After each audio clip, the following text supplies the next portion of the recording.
Over the last few weeks, I've been counting down my top 10 horror films from the 2010s, the 2000s, and the 1990s. Now it's time to count down my favorite horror films from the 1980s. So sit back, relax, subscribe to the channel, and enjoy the video. At number 10 is Kathryn Bigelow's first feature film, Near Dark. If the name Kathryn Bigelow is familiar to you, that's because she directed such films as Point Break, Zero Dark 30, and The Hurt Locker. Near Dark is a vampire western, and it follows a young man who becomes involved with a family of nomadic vampires. The two leads in the film are Adrian Pasdar and Jenny Wright, but the three big names that were fresh off of their success from Aliens was Bill Paxton, Lance Henriksen, and Jeanette Goldstein. The three of them create a powerhouse of an ensemble, and all three of them came up with their backstories for each individual character, as well as how their overall look was. Near Dark is easily my favorite vampire movie. The film can be hard to find, but I highly recommend seeking it out. At number 9, it's Tobe Hooper's The Texas Chainsaw Massacre 2. Starring Dennis Hopper, Caroline Williams, and Bill Moseley, this film is just a straight up blast. And the comedy is so dark,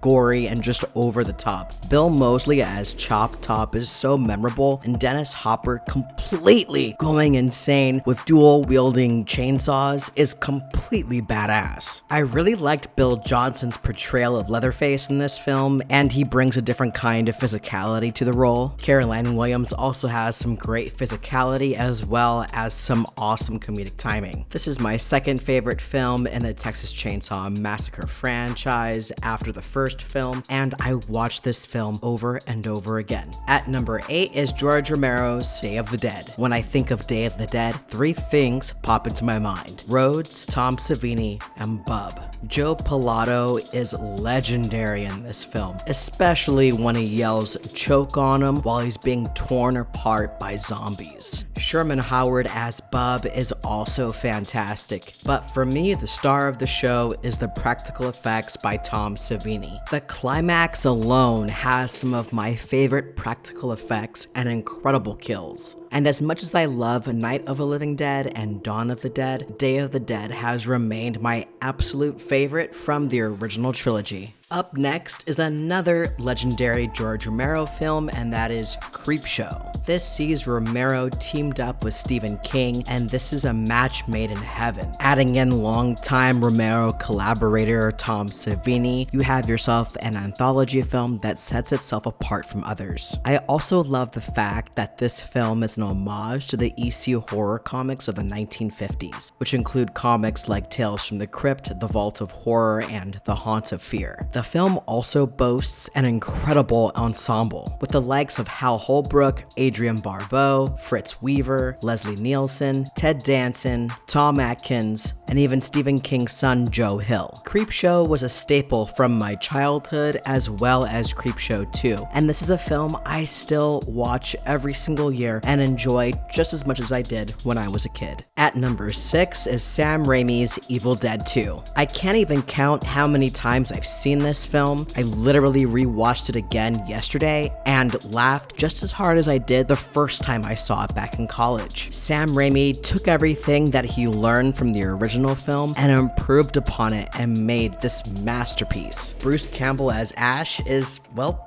iconic and awesome. Full of fun practical effects and gore, a fantastic ensemble cast including the late great Dan Hicks, as well as some serious dedication on Bruce Campbell's part when it comes to physical comedy. Rounding out the top 5 is H.P. Lovecraft's Reanimator. Directed by the late great Stuart Gordon and starring Jeffrey Combs, Barbara Crampton, and Bruce Abbott, this horror comedy is loosely based on the 1922 H.P. Lovecraft story Herbert West Reanimator. This is yet another film that has both a fantastic cast as well as top-notch practical effects. Just like with The Evil Dead 2, Reanimator totally hits the mark when it comes to splatter humor. David Gale as the suitably creepy Dr. Carl Hill chews up every single scene he's in, especially when he's been decapitated. I love Jeffrey Combs as the self-centered Herbert West, and Bruce Abbott and Barbara Crampton are the heart and soul of the film.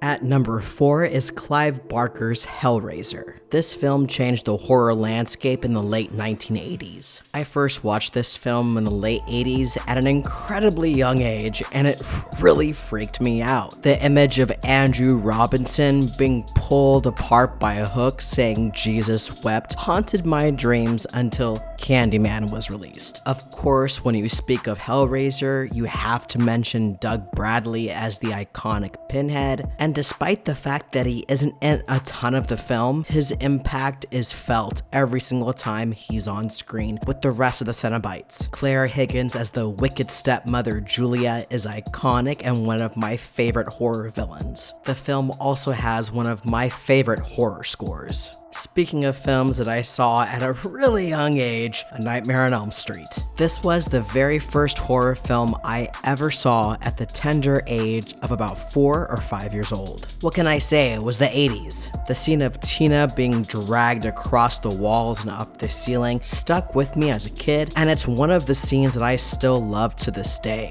Growing up, I always wanted Nancy as my older sister. I thought she was so cool and the ultimate badass final girl. And of course, Robert Englund is iconic as Freddy Krueger. And out of all the incarnations of Freddy through the years, this is still my favorite Freddy Krueger. Amongst Wes Craven's filmography, A Nightmare on Elm Street still remains my favorite film by Wes Craven. At number 2 is Stanley Kubrick's seminal classic, The Shining. It's well known that Stephen King wasn't happy with his adaptation of his book. This was a movie that I watched with my dad when I was about 10 years old, and I was enthralled with it. This was during a summer where I was getting my film education by my dad with films such as this, Lawrence of Arabia, and the Godfather franchise. When it comes to cinematography and insane attention to detail, Kubrick was a master. Jack Nicholson is incredible as Jack Torrance and does a great job of showing his complete mental disintegration. Shelley Duvall puts in a harrowing performance and you feel her desperation throughout the film. And both Danny Lloyd and Scatman Carruthers put in fantastic performances. And finally, at number 1 is John Carpenter's masterpiece, The Thing. The practical effects by Rob Bottin still stand up to this day, and he and Tom Savini are my top 2 favorite special effects artists. And like many of the other films on this list, this film also boasts a fantastic ensemble, most notably Kurt Russell, Keith David, and Wilford Brimley. And I loved the Lovecraft influence. With the state of the world as it is right now, especially here in the States, the level of paranoia in this film reflects a lot of the day-to-day paranoia that we have to deal with on a daily basis. But like many horror films, I find watching this movie to be very cathartic. Ever since I first saw this film in college, I've loved this film. The Thing is an exercise in expert filmmaking and fantastic special effects, which is why it takes the number 1 spot on my list.